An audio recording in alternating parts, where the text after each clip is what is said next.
Әйләнә тирәсе чәчәкләргә күмелгән ап-ак агартылган авыл иендә ягымлы зәңгәр күзле Антонина Суббота һәр кемне елмаеп үз итеп каршы ала. Җинак, пөхтә итеп җыештырылган өй ичидә чәчәкләргә күмелгән.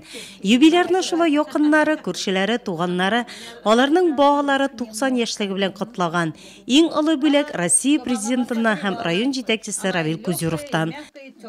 Вы принадлежите к легендарному поколению победителей и созидателей, которые с честью прошли через тяжелейшие испытания военного времени.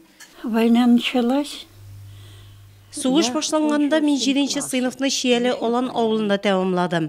Без анда яшәдек. Урманчылыкта әтием урманчы техник булып эшли иде. 1941 елның 6 сентябрендә аны сугышка алдылар. Әни тәрбиясендә гаиләдә 6 бала калдык. Его взяли на войну. Әлмәт авылы кызы Антонина Георгиевна 14 яшеннән хезмәт юлы башланган. 20 ел Украинада гомер кичергән, Шахтинск шәһәрендә шахтада машинист булып эшләгән. Язмышында үткән еллары һәм юллары авыр булган аның. Мы все работали в колхозе, вот. Без барыбыз да колхозда эшләдек. Ындыр табагында кул хезмәте иде. Бөртекне үзебез сортларга аера идек. Бөртек биткәч бәрәңге җыя идек кырда. 1942 елда мин Рус Мәнҗесе авылы артында торф чыгардым. Урман аудару эшеннән соң мин Донбасска киттем. Анда апам яши иде. Донбасста мин шахтада эшләдем.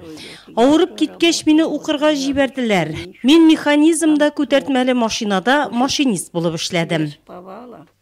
Я уехала на Донбасс. Бүген дә оптимист, шаяртырга яратучан ул. Менә дигән әңгәмәдәш. Зарланырга яратмый. Бу тормышта күпне күргән шул Антонина Георгиевна.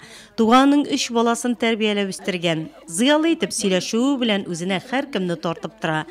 Һәрбер сүзе төпле, мәгънәле, язмышы гыйбрәтле аның. Шуңа да өеннән кеше изелеп тормый, дөнья яңалыклары белән кызыксынып бара.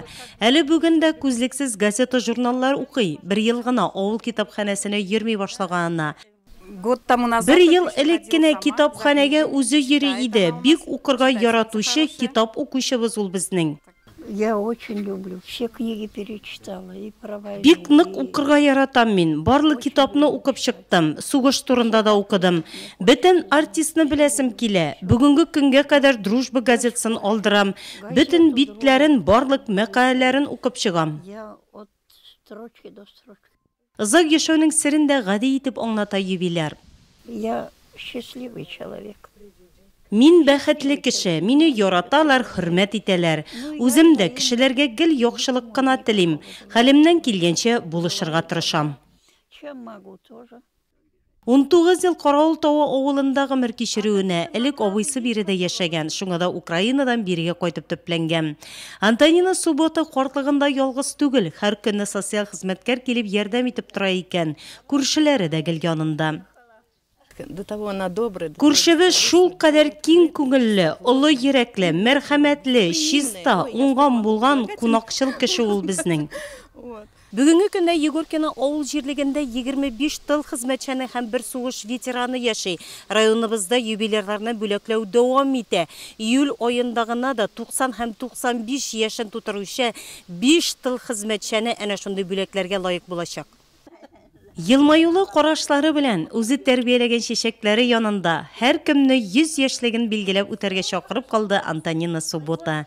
Сугыш чоры һәм аннан соңгы елларның авырлыгын үз җилкәләрендә татыган тыл хезмәтчәне өчен кешеләр белән аралашу күңеленә рәхәтлек бирә.